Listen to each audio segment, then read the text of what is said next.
আসসালামু আলাইকুম ওয়া রাহমাতুল্লাহ। দেশ ও প্রবাস থেকে যারা আমাদের ভিডিওগুলো দেখেন সবার প্রতি অন্তরের অন্তঃস্থল থেকে ভালোবাসা। তো আমরা আমাদের গরুগুলোকে কি কি দানাদার খাবার খাওয়াই এটা নিয়ে সবসময় আপনারা অনেক প্রশ্ন করেন, কিন্তু ব্যস্ততার কারণে আমরা এই ভিডিওগুলো আপনাদের সাথে শেয়ার করতে পারি না।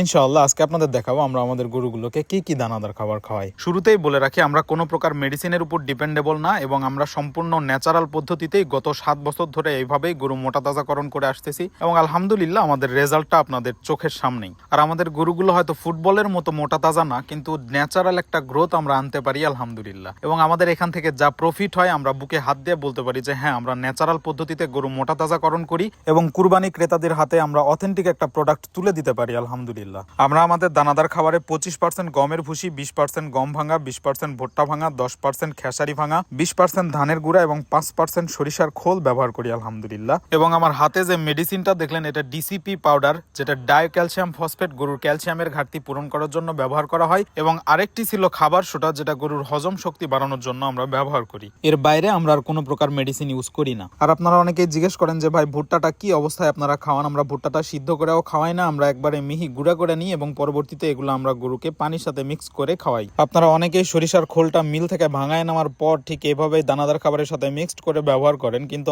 আমরা এই সরিষার খোলটা ভিজানো অবস্থায় খাওয়াই এবং এটাতে আমার মনে হয় আরেকটু ভালো রেজাল্ট পাওয়া যায়। দানাদার খাবার মিক্সড করার সময় আপনারা এই বিষয়টা সবসময় খেয়াল রাখবেন যেন সবগুলো উপাদান খুব ভালোভাবে মিক্সড হয়। এজন্য আমরা ধানের গুঁড়াটা কয়েক লেয়ার অনুযায়ী ব্যবহার করতেছিলাম যাতে সবগুলো উপাদান ভালো মতো মিক্সড হয়। তো যাই হোক, খাবার মিক্সড করার সময় আমি আপনাদের কিছু বলতে চাই। তো বিষয়টা এমন যে এই হাদিসটা ফলো করে আমরা অনেকেই ব্যবসার প্রতি আগ্রহী হই যে নিশ্চয়ই সৎ এবং বিশ্বস্ত ব্যবসায়ীগণ কিয়ামতের দিন নবীগণ, সিদ্দিকগণ এবং শহীদদের সাথে থাকবেন। কিন্তু ব্যবসা শুরু করার পর আমরা এই কথাটা ভুলে যাই যে এখানে সৎ নামে একটা ওয়ার্ড ছিল এবং এই ব্যবসাটাই আমাদের সৎ থাকা উচিত। হ্যাঁ, সবাই একটা ব্যবসা শুরু করে প্রফিট বের করার জন্য, তার মানে এই না যে আপনি অসৎ পন্থা অবলম্বন করে সেখান থেকে প্রফিট বের করবেন। ব্যবসা করলে অনেক ব্যবসা আছে যেখানে আপনি সেম টাকা ইনভেস্ট করে এর চাইতে বেশি প্রফিট করতে পারবেন। তাহলে গরুর উপর অত্যাচার কেন ভাই? আমার প্রশ্ন সবার কাছে একটাই, যারা অসৎ উপায়ে গরু মোটা তাজাকরণ করেন বা গরু পালন করেন তাদের উদ্দেশ্যে, যে আপনি তো সেম টাকা ইনভেস্ট করে অন্য একটা বিজনেস করে এর চাইতে বেশি প্রফিট করতে পারতেন, তাহলে অবলা প্রাণীগুলোর উপর অত্যাচার করার মানে কি ভাই?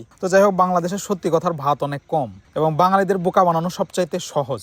তবে আপনারা যারা গরু মোটা তাজাকরণ করেন এবং গরু পালন করেন তাদের উদ্দেশ্যে আমি একটা কথাই বলবো ভাই, অনেস্ট একটা কথা বলতেছি, আপনি ঠিক ওইভাবেই গরু মোটা তাজাকরণ করুন যেন ওই গরুর মাংসটা আপনি আপনার সন্তান সন্ততি এবং পরিবার নিয়ে সুন্দর মতো খেতে পারেন। আপনি যদি খেতে পারেন তাহলে মানুষও খাইতে পারবে অবশ্যই। যাই হোক, একটা মানুষের মনের আদালত সবচাইতে বড় আদালত। আপনি কি করতেছেন বা আপনার দ্বারা মানুষের কতটা উপকার হচ্ছে বা ক্ষতি হচ্ছে এটা আপনি নিজে জানেন। সবসময় ট্রাই করবেন সৎ পথে থাকার। তো কথা শেষ করতে করতে আমাদের গরুর দানাদার খাবার বানানো শেষ আর আমরা এই দানাদার খাবারটা 15 দিন পর্যন্ত খাওয়াই। আপনারা অনেকে হয়তো জিজ্ঞেস করবেন যে ভাই এটা আমরা কতদিন পর্যন্ত রাখতে পারবো। তো আপনারা চাইলে এটা 1 মাস পর্যন্ত বা এর বেশি টাইম পর্যন্ত রেখে খাওয়াইতে পারবেন, কোনো সমস্যা হবে না।